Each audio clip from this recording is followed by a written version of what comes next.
دنیایەکی نوێ بۆ هەژارن بۆ دانانی کۆمەڵگای یەکسان ڕاگی زۆر داوری لە ڕیشە دەردێنێ تۆی ئازادی گەلمانە چێنێ ڕاگی زۆر داوری لە ڕیشە دەردێنێ تۆی ئازادی گەلمانە چێنێ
سڵاوتان لێبێت و ئەم کاتتان باش بینەرانی خۆشەویستی تەلەڤیزیۆنی کۆمەڵە.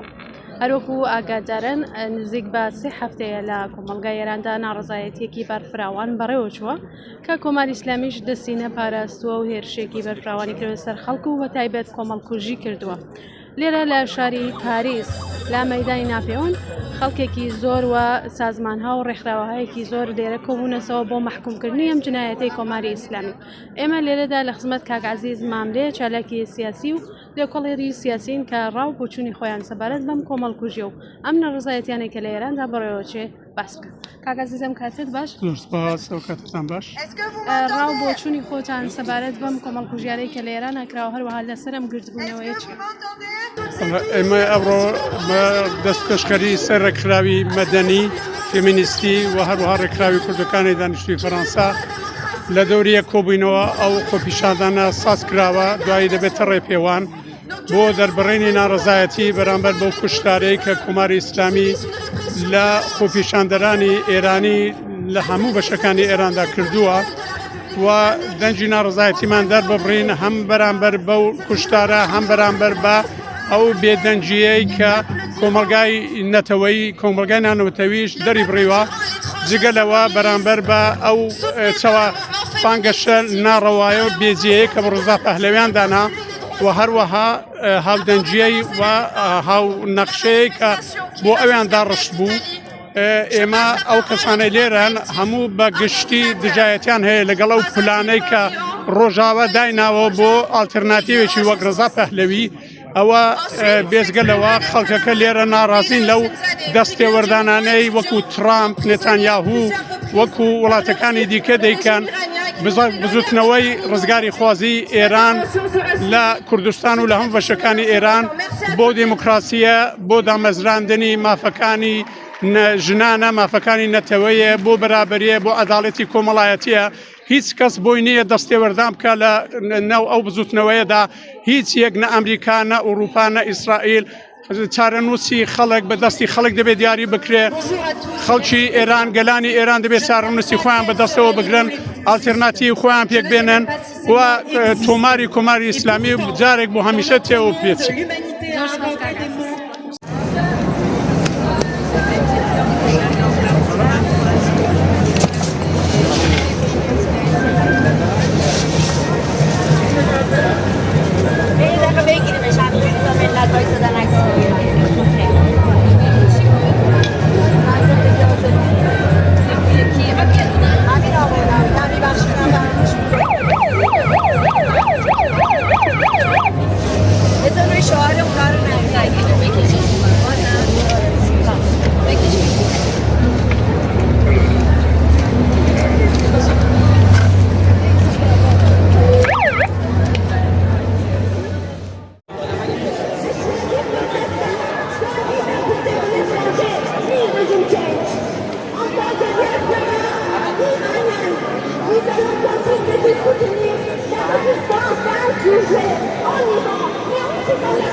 Ne pleure pas, ma chérie, ne pleure pas.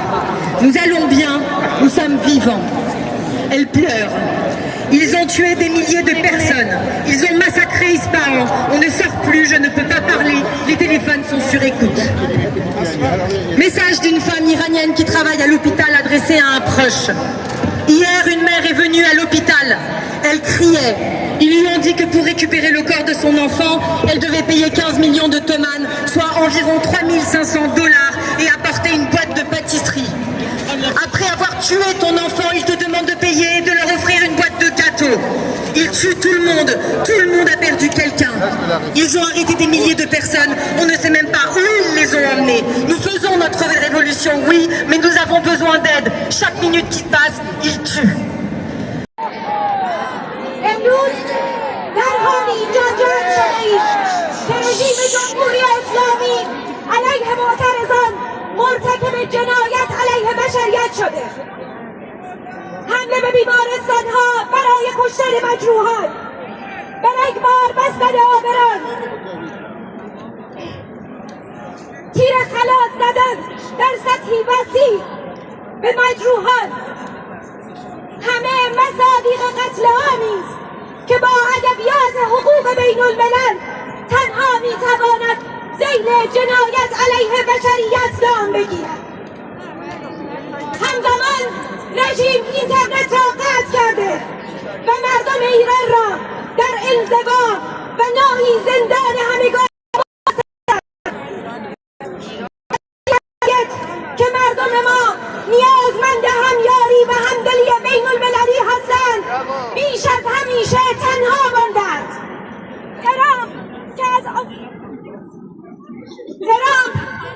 آن سوی دنیا برای معترضان ایرانی پیام حمایت میفرستاد و کشتارشان را برای رژیم ایران با اسم رمز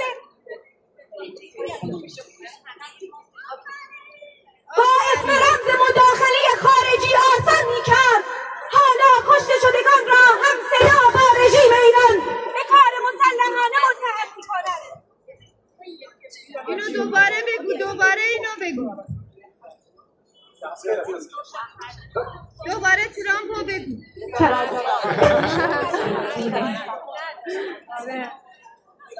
ترامپ که از آن سوی دنیا برای معترضان ایرانی پیام حمایت میفرستاد و کشتارشان را برای رژیم ایران با اسم رمز مداخله خارجی آسان میکرد، حالا کشته شدگان را هم صدا دار ایران کار مسلحانه متهم میکند.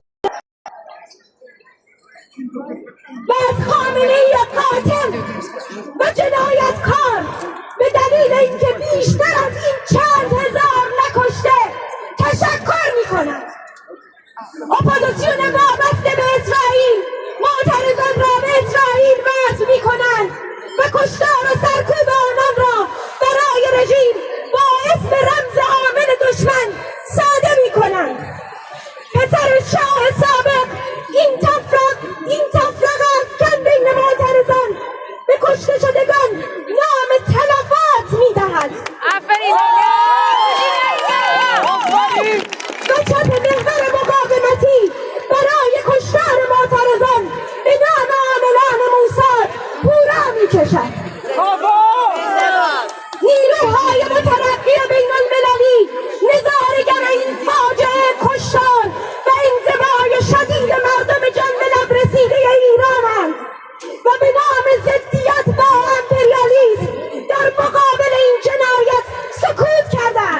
در حالی که همان امپریالیست ها و رژیم ایران در سیاست اقتصادی و منطق حاکمیتی از یک جنسند و در هر بزنگاه بر سر جان و منابع ما معامله میکنند.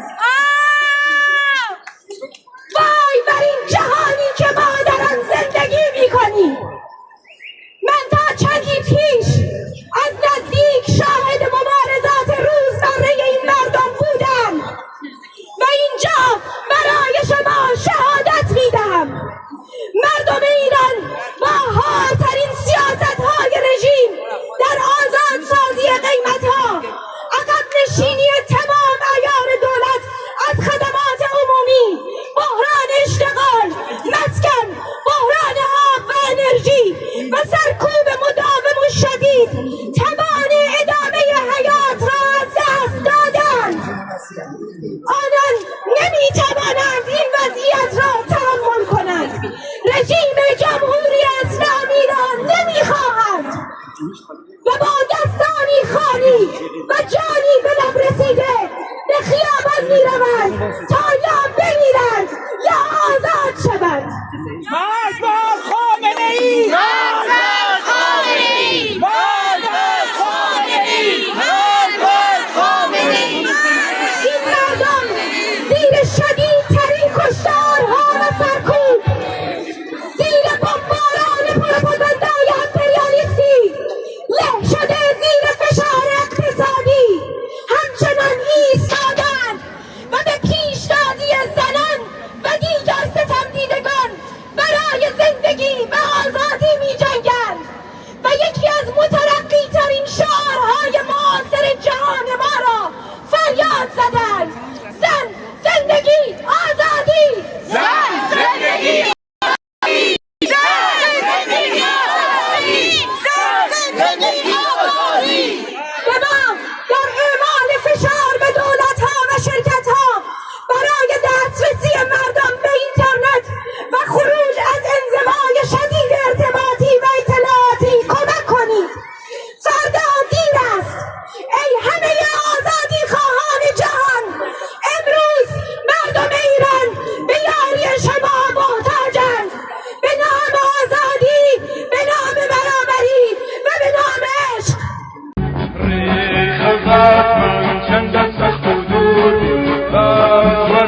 après, même quand il a quasiment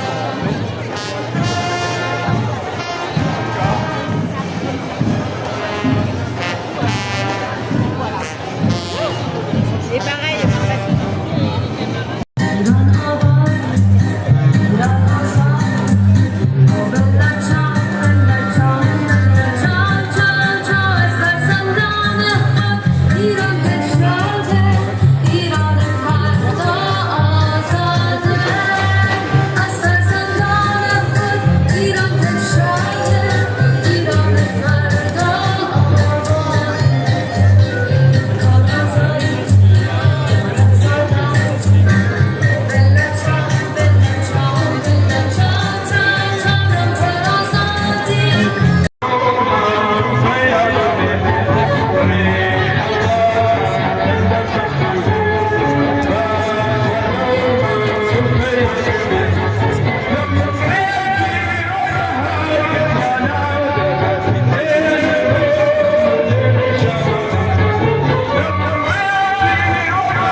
Chers amis, camarades, on vous propose aujourd'hui d'observer une minute de silence en pensée nos cœurs vers l'Iran, vers les familles endeuillées, vers tous les Iraniens et Iraniennes aujourd'hui qui subissent la violente répression de la République islamique. Une minute de silence, asseyez-vous s'il vous plaît.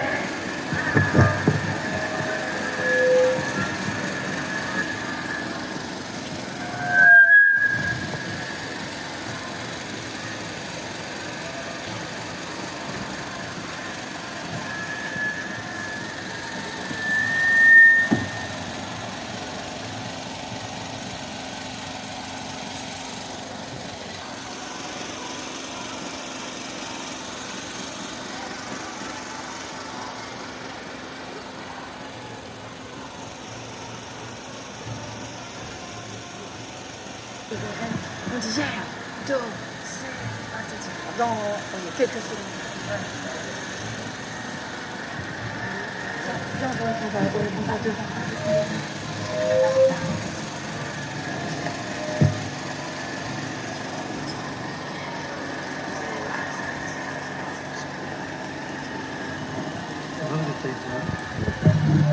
Yek, do, c'est, azadi, azadi, azadi, d'accord, azadi, azadi, azadi, azadi, azadi, azadi.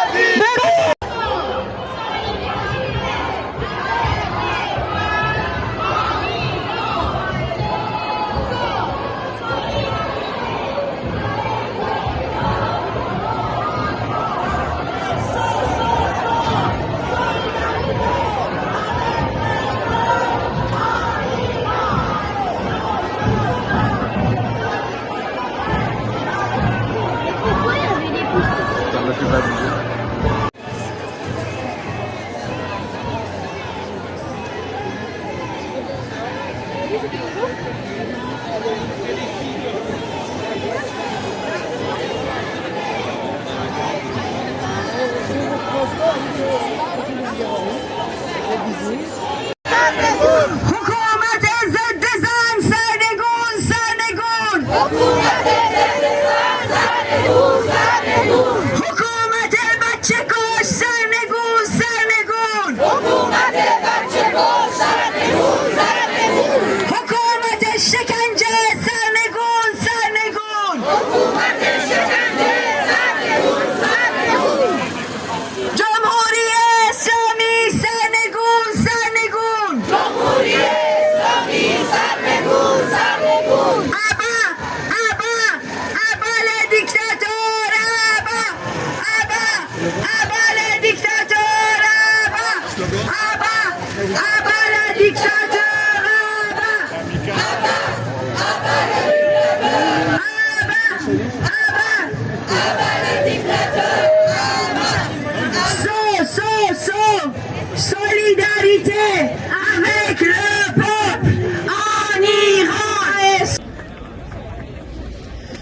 Bonsoir à toutes et tous. Avant de commencer, je voudrais vous dire ce que Chirine m'a glissé à l'oreille tout à l'heure. Nous sommes 5000 aujourd'hui. Et donc bravo aux organisatrices, aux organisateurs qui ont permis la mobilisation de vous toutes et tous. Et sans doute par l'effet de vos écrans, la démultiplication des messages que vous avez apportés.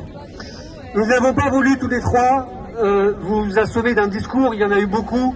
Et on se retrouve tous dans ce qui a été dit par les uns, par les autres, par Chirine Erdakani en particulier sur la place du Panthéon tout à l'heure, qui était un discours vraiment fédérateur pour nous toutes et tous.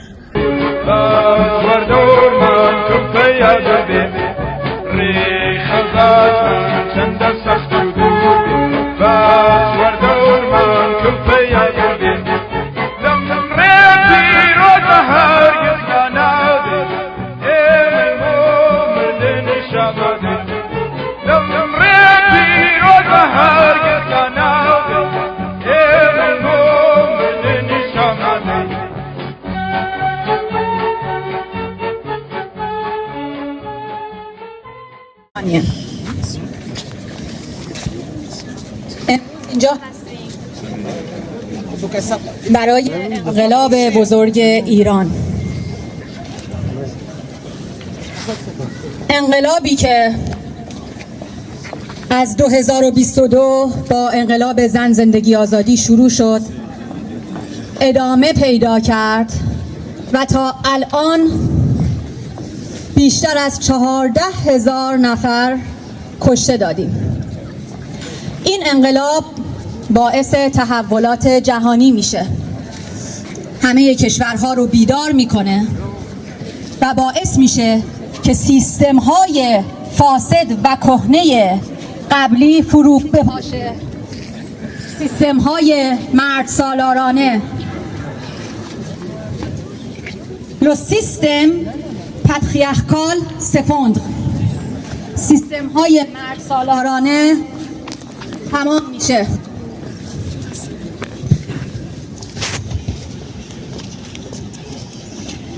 Nous avons un espoir et nous poursuivons le chemin des courageuses. Merci.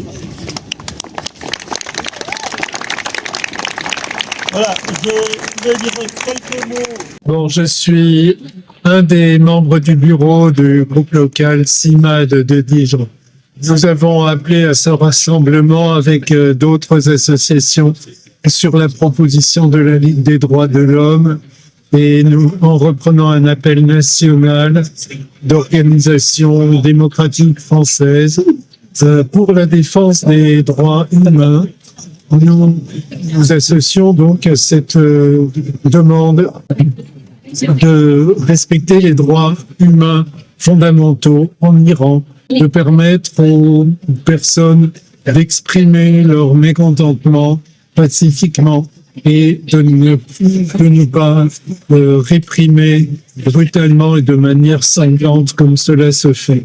Nous demandons au gouvernement français de faire tout ce qui est en sa possibilité pour faire respecter les droits des personnes en Iran, le droit de tout humain à exprimer ces revendications de façon démocratique et pacifique.